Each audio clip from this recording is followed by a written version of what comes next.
Welcome to our Thorne and Pearson Awards.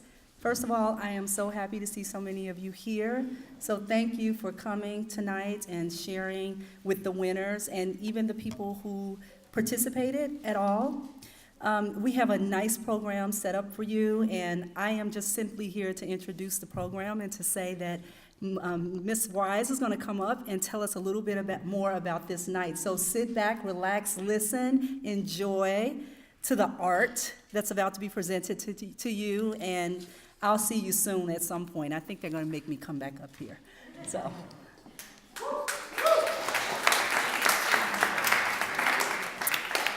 Welcome, everybody. I'm so excited you're here. This is going to be so much fun. I look forward to this every year. This is actually one of the first Pomfret School events that I ever came to before I even worked here, and so it is always really exciting to get to celebrate creative writing here at Pomfret School. We have a really wonderful night ahead for you. We're going to have a chance to celebrate our student writers in a lot of different capacities, and then we're also going to get a chance to hear some poetry by the poet Sebree, who is our Thorne visiting writer this year. So the first thing I wanted to do is take a moment to honor and celebrate some of the amazing achievements of some of our student writers already this year. So I wanted to first take a moment to honor the incredible work of our school champion for Poetry Out Loud, Maria Tews. Is Maria here? Maria, come on up. Maria, congratulations.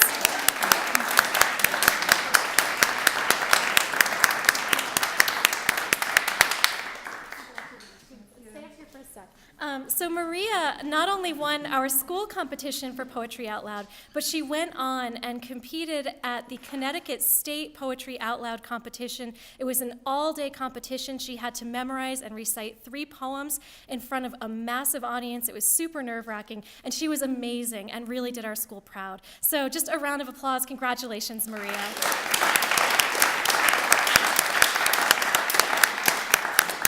And while I have Maria up here, I actually have an additional honor I want to celebrate. Maria this year won a silver key in the Scholastic Art and Writing Awards. And for those of you who don't know the Scholastic Art and Writing Awards, it is the longest running, oldest, most prestigious writing competition in the entire country.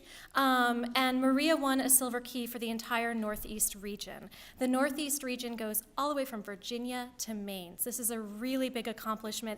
And she won her silver key in the category of science fiction and fantasy for a story called Fame.com. So again, congratulations.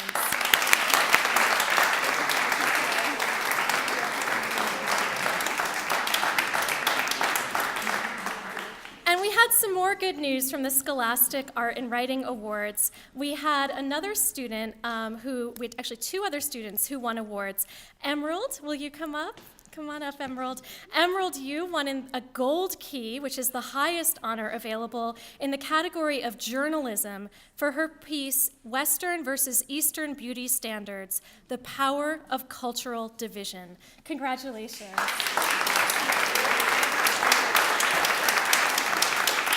All right, so stay up here for one more second. All right, and then I want to bring up our third student who received a Gold Key Award in the Scholastic Art and Writing Awards, and that is Maisie. Maisie, are you here somewhere? Maisie, come on up.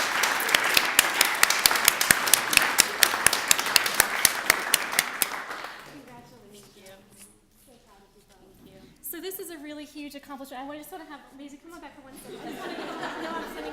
I just want to, if we could get just a photo of the 2 of you as our Gold Key winners. So proud of you both for all your good work. So.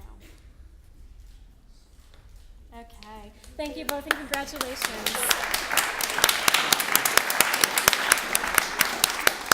So again, I just really want to reiterate, this is like one of the most prestigious honors that a student writer can receive.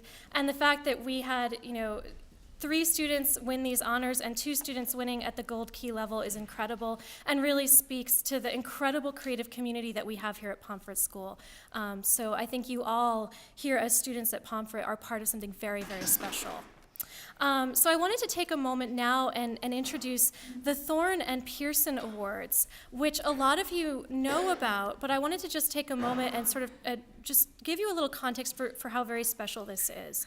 So we have these alumni, the Thorne family and the Pearson family, who have made a real commitment to creative writing at Pomfret School and have seen it as something that's so valuable and so important that they wanted to endow these annual awards to really celebrate the good work that our student writers do.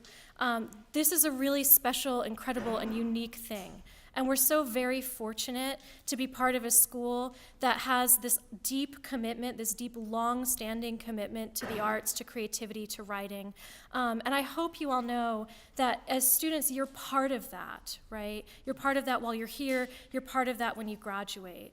And I hope that you'll take that sense of these alum who care so much about you and so much about your voices that they want to make sure that those voices have a public space to be celebrated and honored, as an endorsement of your responsibility and opportunity to use those voices in your writing far beyond your years here on the Hilltop. You all have something important to say, and as students and future alum of this school, you are a part of a very long tradition of using those voices to make meaning and impact in the world around you. So this is a really incredible thing that we all get to be a part of tonight. So I want to introduce our judge for this year. Every year for the Thorne and Pearson Awards, we invite a distinguished writer from somewhere across the country to travel to Pomfret School, to read all of our student work, and to really spend time carefully looking at the voices that you've shared, the words that you've written, and select winners for these awards. And I want to emphasize why this feels important to me. In part, this feels important to me because we go to a school that's located in a very rural area. And it's important to me that you all know that even though you live on a hilltop in a rural corner of Northeast Connecticut, you are connected to a much wider world, and your voices reverberate and resonate beyond just your lives here. There are national writers who are interested in what you have to say. And that's something that feels really important for for you to know. So I hope you hear that. What you say matters. People want to hear it. And so I'm really honored tonight, especially to welcome Chet'la Sebree, who's this year's Thorne visiting writer. Chet'la Sebree is a Delaware native. She was the 2014 to 2016 Stadler Fellow at Bucknell University's Stadler Center for Poetry. She holds an MFA from American University and has received fellowships from the MacDowell Colony, Yaddo, Hedgebrook, the Vermont Studio Center, and the International Center for Jefferson Studies. Over the past 6 years, she has taught craft classes, poetry workshops, and composition courses for universities and organizations around the Mid-Atlantic. Her work has appeared or is forthcoming in Kenyon Review, Guernica, Gulf Coast, as well as other journals. And Chet'la has also just recently completed a collection of poetry about Sally Hemings. She had a chance to talk with many of our students over the course of the day today, and I can only describe those workshops and talks as profoundly inspiring and moving. I hope you'll take a few minutes after tonight's program to introduce yourselves and say hello to her. But for now, I'd like to welcome Chet'la.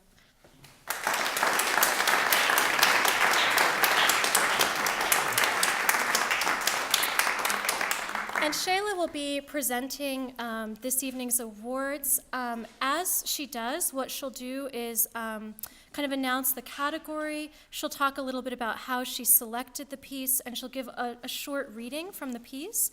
The writer whose piece it is may start to suspect that it's them. And I'm going to ask you to kind of stay in your seat and like stay still for a few minutes while Chet'la finishes reading the excerpt of your work. And at that point, you'll come on up and she'll announce your name and we'll all applaud. So kind of sit tight for a minute.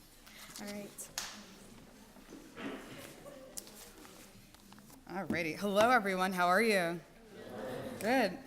Thank you all for having me here and for coming out on this rainy evening. It's a pleasure. Thank you, Pomfret. Thank you, English Department. Thank you, Ms. Wise, for having me here today. It was a great experience and a pleasure to meet so many of you today. Also, just such a pleasure to read the work that you are creating here in this wonderful, generative, fantastic space. I'm deeply impressed. I work with college students, and I am excited for those of you winners and non-winners, but you should feel like winners in your spirit because you're doing some really incredible work here. And it was just fascinating to see what you guys are working on, the ways your minds are working. It's a pleasure and an honor. But now I'll go ahead and share who the winners are. We're going to start off with the, some of you in the front row hopefully can't read this, the lower form poetry winner. I selected this poem for its unique imagery and usage of language, as well as its existential candor. And here's a little excerpt from the piece.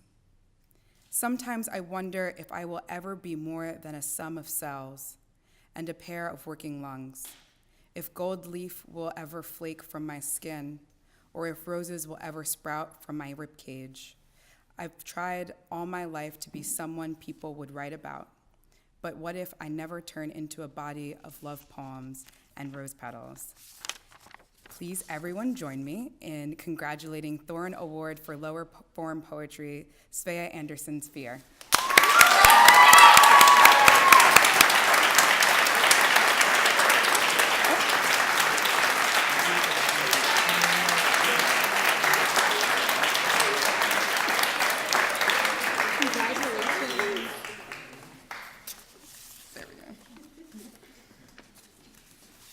I'm all out of order up here.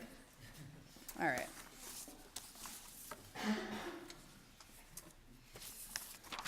Next up is lower form prose winner. And this piece was selected for its ambition as it grapples with two established texts and characters developed by Sherman Alexie and Meredith Russo in its powerful way.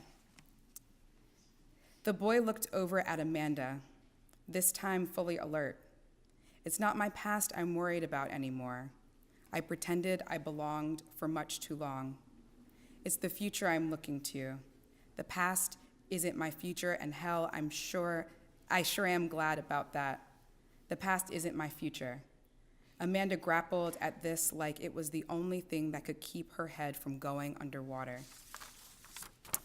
And so, the Thorne Award for Lower Form Prose goes to Emma Aldenberg. It isn't the future.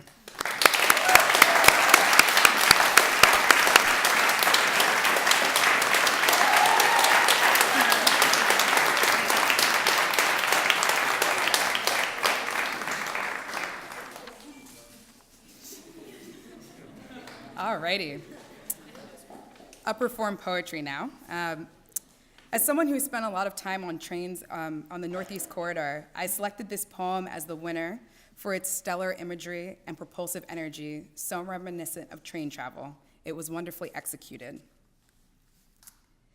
It is a hushed June evening, and I am being rocked and pulled by the train past the glowing dreams of America, watching trees drag their leaves through the sky like fishermen with dipped nets, back and forth.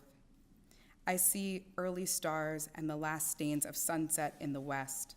I see crumbling skeletons from long ago as the train pulled like a zipper down the green curve of the northeast coast. So the Thorne Award winner for Upper Form Prose is Leslie Rosario. Oh no, my apologies. I'm sorry, Upper Form Poetry. My apologies, Dolores Moss Train. My apologies.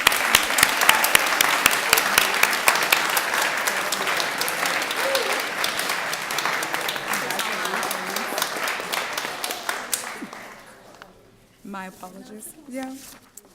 Alrighty, so Upper Form Prose, you may have an idea who you are. Oops.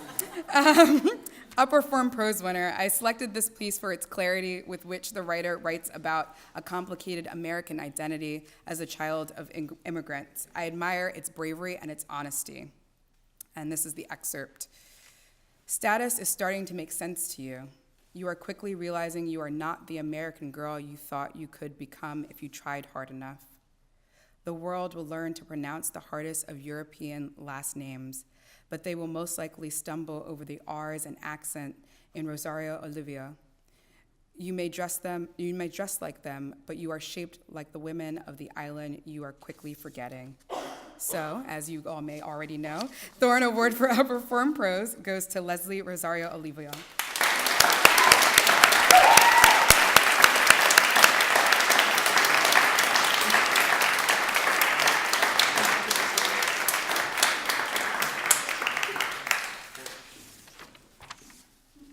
Okay, last but not least, and can't be spoiled by me, the Pearson Award for Short Fiction.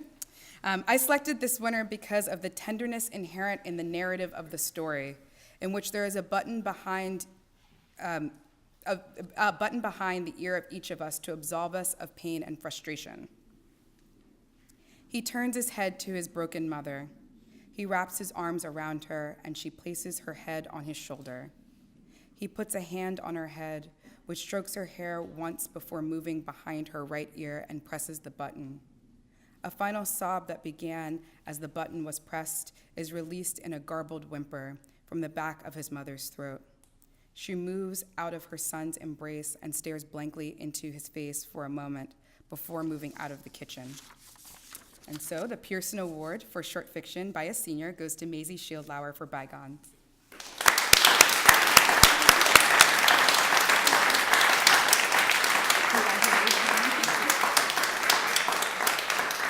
Please give the winners another round of applause.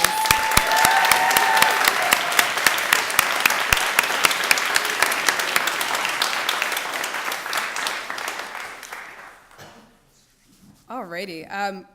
It was, again, a pleasure to read all of your work. I would like to say, for those of you who submitted and did not win tonight, I hope you all continue to write. You are profoundly gifted, and just because you did not win the award does not mean you're not a winner. It was a terribly difficult decision to make, and you all should feel proud of yourselves. So, and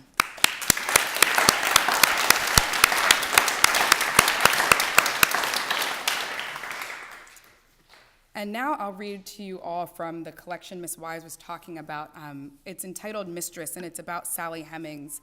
Some of you may be aware of who she is, some not, so I'll just give you a little brief background. Sally Hemings was owned by Thomas Jefferson, our third president, and with him she had 6 or 7 children. During her lifetime, she was never freed by him. She was allowed to leave Monticello after his death. Monticello was the plantation on which they lived. And all of her children that survived into adulthood, of which there were 4, were freed at some point, but not her legally. She lived out the rest of her life in downtown Charlottesville with her freed sons. And I have been obsessed with Sally Hemings since I was a 10-year-old. So, you know, the things that you are reading and writing and working on now, who knows where they will lead you. I never thought that 20 years later I would still be writing about her. But the collection looks at Black female experiences and representation through the lens of both Sally Hemings and a contemporary speaker. And so the obsession turned into this long-standing project that I just finished this year. But I'll read you the epigraph that opens the book, which is from James Baldwin's Giovanni's Room. I'm not sure if any of you have read it, maybe you have. But I think it really kind of contextualizes what I'm working with in the manuscript. So the quote is, "Perhaps everybody has a Garden of Eden. I don't know, but they have scarcely seen their garden before they see the flaming sword.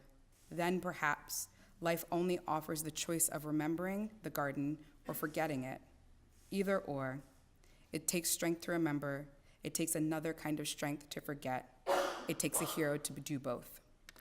And I think through the lens of Sally Hemings and the contemporary speaker who has my name, they both kind of do this kind of dance of remembering and forgetting what it means to live in a Black female body in complicated spaces.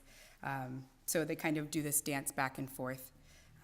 And for those of you who do read poetry and perhaps don't read poetry, poems are often written in persona poems, which is a poem that has someone's voice but is not necessarily them. So these poems are my imagined version of Sally Hemings and an imagined version of a woman who also has my name named Chet'la. But the first poem I'll read is called Ab Ovo, or Eve's Daughters. It starts with the beginning in a Judeo-Christian sense with Eve to talk about the long history of punishing or blaming women.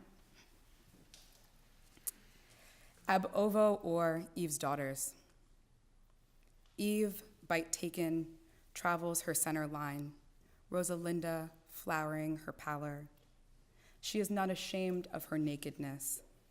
This she will not pass on when she's punished for knowing the holler hidden in her. We know nothing of her daughter, except her name means beautiful blue, that she knew 2 brothers before the flood. And that's talking about how Eve's daughter Azura was married to both Abel before Cain killed him and Seth. So, as I said, the title of the book is Mistress, and throughout the book there are poems with the word mistress in them. A lot of the times when we think of the term, we just think of extramarital partner, but not the other definitions of the term that have a lot more power in them, like school teacher or head of household or master of a trade. And so throughout the book, there are these poems that pop up with the term mistress to look at the different definitions. And in this way, they're also looking at the different ways Black women can exist in the world and trying not to narrow them into kind of one sort of context. So this one is called House Mistress. I want to learn to sit cross-ankled and set an Emily Post table. Want to invite my colleagues to dinner and play hostess supreme, serving some elaborate beef dish and baked Alaska, all gluten-free. To retire to a bed bearing the weight of a partner and satisfied exhaustion. I want a deep-lunged beast to stir me from my sleep. Want to be good at something other than this written exhibitionism, even though I lost the first baby I ever loved and prefer eating pork rinds alone. And I think I'll just read a couple of poems that are back-to-back in Sally's voice, and I maybe will give a little context, but not a ton. So for those of you who don't know, Sally spent time living in Paris from ages 14 to 16, and that's where the historians believe her relationship with Jefferson, and relationship is a loose term we'll use, her relationship with Jefferson started. And the poems that come up throughout the book have dates with them. So this first poem is dated when she would have lived in Paris. She was more traveled than most of the women of her time, and while she was there, it's recorded that she was paid, that she wore fine French and Irish linens, and that she became Jefferson's concubine, which is a term that her son uses to describe their relationship. So this one is called Mirror, Mirror, Lady in Waiting, April 1789. In front of looking glass, I admire my structure, my admixture of patterns as I smooth down the gowns that fall to my feet, bolt of Irish linen stitched into frock for evening, where I'll stand 2 steps behind Patsy, not behind closed doors, make a lap around ballroom where candles dress walls, blue beads my neck, where my lips will be the purple pucker of a wine from a region often named. Bordeaux, I try. Cosette, I say, making my mouth French, admiring my bone-bound chest nearly cresting top of dress. In the mirror, I practice dame de chambre, femme en attente, though everyone here calls me Mademoiselle Sally. Esclave sounds better in this language. Mistress, much the same. And esclave is the French word for slave. Mistress for mistress. And so here she's trying on the clothes of what it means to be a lady in waiting, a woman of position standing with another woman, which would have been Jefferson's daughter, at a ball or a party, which would look very different from her life at Monticello. And this poem, next poem, features an epigraph from Hemings' son, Madison Hemings, about her firstborn, which was born shortly after she returned to Monticello in early 1790. The epigraph is, she gave birth to a child, it lived but a short time. And the title of the poem is called Boy of My Body, 1790. Sage smoke to coax, oil rub to strengthen muscle, hot water for hands, hand of my mother to hold while I thunder, whiskey wet breath to dull me from breaking after water escapes. My body a hinge unhinging, a glass spider webbing, until boy of my body calls for me, hungering, twine to tie off, scissors to sever. Sunrise at Monticello, February 1790. The cold keeps the smell away from your slow, ashen body. 10 fingers and toes in their right place, stiff, shrivel, and harden. Your little lips, purple pursed, eyelids, the soft velvet of curtains. The lack of lilt of your chest betrays your look of rest.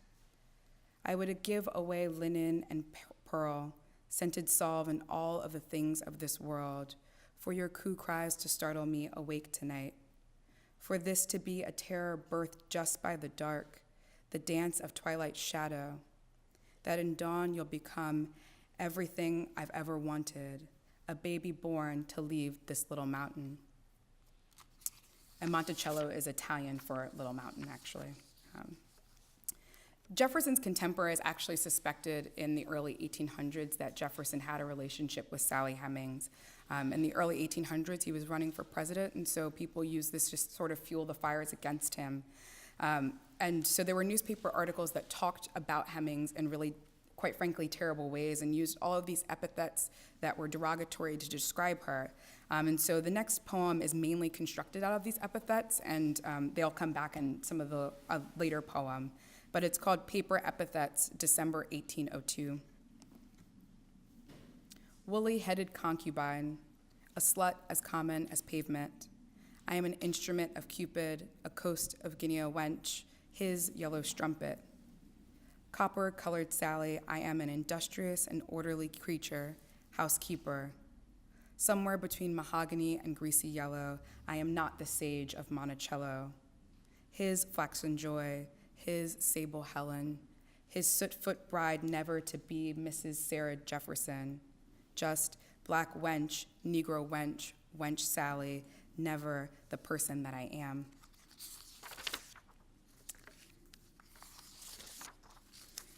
And then I'll read another of the mistress poems. So this one is mistress of like an elaborate trade, or a master of a trade, and so this one is called Mistress of Hypermobility. Stuff me in a suitcase and take me anywhere. The sky is the vehicle I prefer, but you know I love the water. From the sulfur stink of Rotorua hot springs to the frightening blue of the Tosua. Move me from metropolis to small town places where people know they know my face, but no one can pronounce my name. I'll speak a mesh of linguae romanticae anywhere someone will try to understand me. As long as I can admit, I'm always moments away from falling between continents. Then I'm fearful of the ways in which I wear my hair and my Philadelphia accent. There are a few instances in the book where Hemings and Chet'la kind of collapse time and talk to one another. And so I'll read one of these poems now. And I think the only thing that you really need to know is that there's Latin in this poem. I wrestle with language a lot in this book, but there's Latin in this poem, partus sequitur ventrum, and it's the phrase used to keep people enslaved. And slavery in the United States, it's actually what made slavery in the United States look very different than slavery in other places, because we made it so that the child follows the condition of the mother, which is what that sort of relates to, that term. And it meant that any child born to an enslaved woman would also be enslaved, and it was a way of keeping people enslaved. And so this poem is called Anachronistic Conversations, Sally and Chet'la. And it sort of goes back and forth between these two voices, and I haven't mastered a way of reading them yet because on the page it's clear that they're two different people talking, but I think you kind of get the gist of it without actually seeing it laid out. So, somewhere between soft and Stockholm, you'll find me clutching inkwell and shoe buckle. You traveled your grandmother's middle passage in linen-lined cabin. Even as he became purr of his own musculature, he could have unlaced me. You are my sister, my mother, the lover I don't want to be, but fear that I am. In the alcove, I turn my head left, no, right, to see the skylight. Nightingale of America, mute mother matriarch. Quadroon like quarter, not the part of town, but the only math that counts. Mulatto, meaning half ass, half purebred, mongrel, mutt, more unbearable language. But I want to sever the silence, breathe you back into existence, even though partus still sequitur ventrum, meaning matrilineal, meaning forever. So this is remembering, this is forgetting. And so this poem sort of speaks back to that epigraph that I read, and that sort of idea of remembering and forgetting comes up in different places in the book. But I also wanted to talk about the first line, somewhere between Soth and Stockholm, you'll find me clutching inkwell and shoe buckle, because I think it's really easy for a lot of people to distill this relationship into it was either distinctly non-consensual or they were absolutely madly in love. And I think it's far more complicated than that. And I think we should be more comfortable existing in that complication. But I think it is a good fact to know that when Sally Hemings finally did leave Monticello after he died, she took a pair of his glasses, an inkwell, and a shoe buckle, things that had no monetary value, but things that would have meant a great deal to him. And I think it's interesting to think about her and their relationship in that context as well. But even though I encourage people to think about it in that context, the next poem is another mistress poem in which Sally Hemings, as a 2017 woman, as opposed to a woman in the 1800s, contemplates the term mistress. So, contemplating mistress, Sally in 2017. I was so much more because I was so much less, a list of lewd comments and epithets. I was currency, chattel, animal when you came to me, mammal, craving the odor I secreted, biting my flesh with your teeth. He would have had to think me a person. He would have had to put me first to have named me in earnest, scared of how someone with my skin would have been seen by his kin. Others took the liberty, made me dusky Sally of drawings and songs, none of them to ever know me. Girl, child, woman, mother, confused, scared, alone, bone to bone with the only man I'd ever know.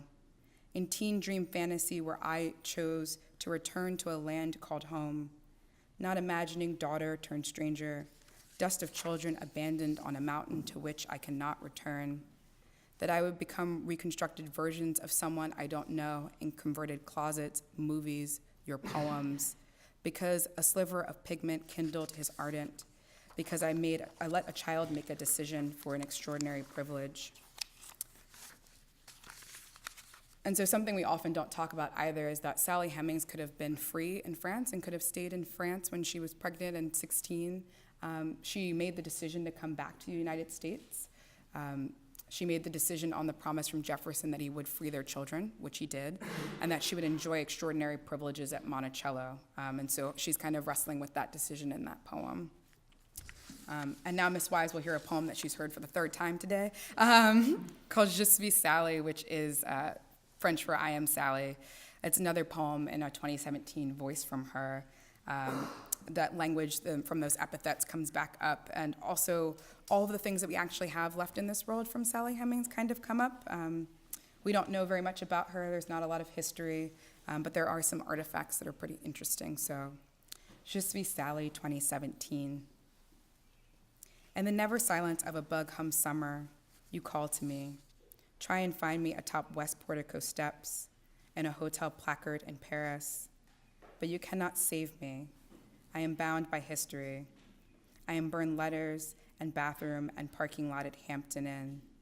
I am broken soup tureen and snap shears and rusted skeleton key. I am Black Wench, Wench Sally, African Venus, Sarah Hemings. And I cannot be your coal mine canary, cannot tell you which man will be true. Shayla, I cannot save you. You must find your own truths as fires ripple through you, as you decide the nature of your landscape, which bulbs to nurse to blossom, as you seek peace in this voice that's no more you than it is me. And I'll just read you guys one last poem. And the last one I'll read is in the voice of the contemporary speaker, and it's an Ars Poetica, which, for those of you who don't know, it's a poem about why you create art, or why one creates poetry, specifically. So this one is called An Elaborate Non-Yoga Pose in Which You Realize You Are Not Made for This World, and Ars Poetica. Lift your left arm beside your ear, straight and tall, not forward-leaning like Lady Liberty's. Touch that hand to that shoulder and crook arm behind head, elbow in line with spine. Release hand and trace jawline down and around your chin until you reach left ear. Your body can't do this, right?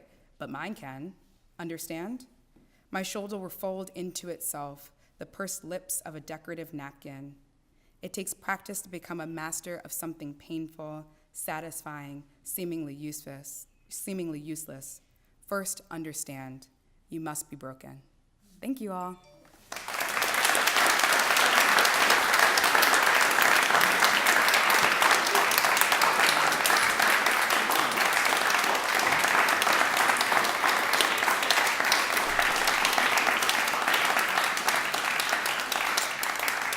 Thank you so much, Chet'la. I just want to say, Chet'la last week was at the Yaddo Colony, which is one of the oldest and most prestigious arts colonies in the country, and she had this extraordinary kind of gift of these 2 weeks in this cabin kind of in the snowfall of our April winter, writing poems. And while she's there at Yaddo writing poetry, she had this massive stack of your writing.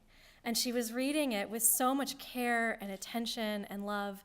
And I just hope you know that, right? That your work really made an impact on her, on me, on my colleagues. And I also just want to make sure you all know, too, that we had an unprecedented amount of submissions for this year's awards. It was far and beyond what we have ever received. And so for those of you who received awards, really this is an incredible honor. For those of you who didn't receive an award tonight, please know that this was the most competitive, difficult year for this award. And I read all of the submissions, and I felt tremendous relief that I did not have to choose, because they were so strong, and I can't imagine how difficult this decision was for Chet'la. I deliberately stayed in the dark. I found out like moments before you did who the winners were, and it was, I can't imagine how difficult. So really, I hope all of you take that to heart. Your words were so powerful. For those of you who are freshmen and sophomores and juniors, we can't wait to see what you turn in next year. I want to take a moment and just thank my colleagues in the English department who do so much amazing work around writing with all of you, Waddy and Greg and Sheridan and Marvin and Todd and Charlotte. Thank you so much for bringing writing to life for our students and creating these environments where they feel so supported and nurtured. So thank you all so much.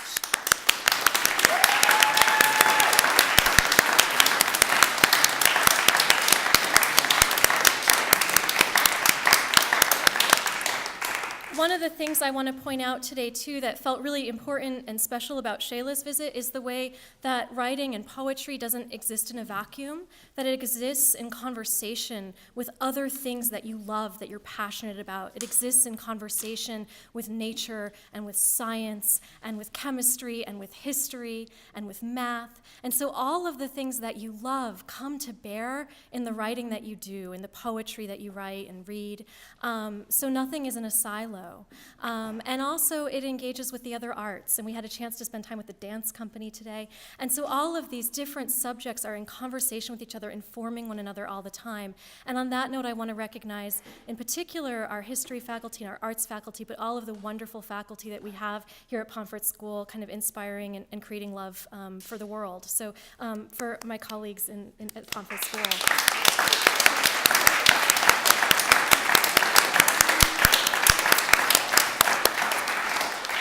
And finally, I want to take a moment to honor and appreciate the English Department Chair, Dr. Bridget Samo, who is a dear and wonderful friend, an incredible leader of all of us in the English department, an inspiring and inspired teacher who I know has made a difference for so many of you, and a tireless supporter of the Thorne and Pearson Awards and of student writing and student voices in general.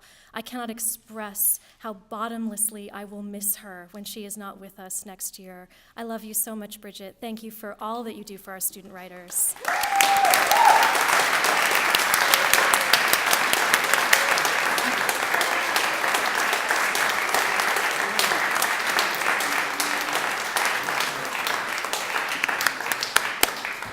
So, all of you should go home and do some writing. Feel free to help yourself to some refreshments. We have more cookies and water in the back, and say hi to Chet'la too.